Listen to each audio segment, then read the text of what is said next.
Hey everyone, today we're going to be growing some dragon fruits from seed. So, I've just got a regular old dragon fruit here. I'm just going to give it a slice down the middle. You can peel it if that's how you like to eat it. And we're just going to take 1/2 this beautiful. And it's pretty easy to get the seeds out here. I've got a pot of potting soil, and I'm just going to run my knife along it and just sort of tap these seeds onto the surface of the soil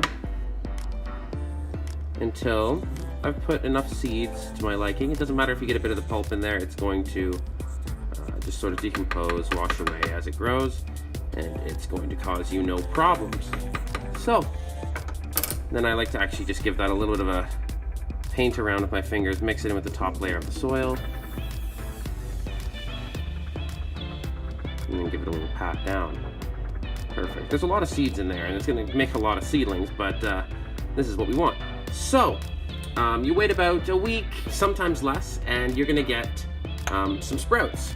So about a week ago I saw these guys come up, and here are my little dragon fruit seedlings. I know what you're thinking, it's a cactus. How is this looking like a plant right now? This is just what they start like, and if you get you a nice close-up on the tops, they're just starting to poke out a little cactus bit, a couple of fine hairs coming out from in between those leaves, and these are going to grow up to be phenomenal little plants over the next couple of years.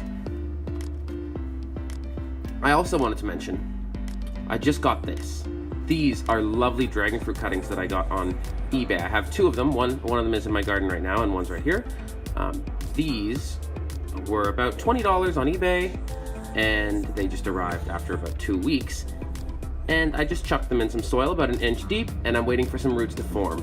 I haven't seen any new growth on this yet, but then again, they were just put in the soil about 2 days ago, so I can't expect anything for about 2 to 3 weeks. That's when my prickly pears started rooting.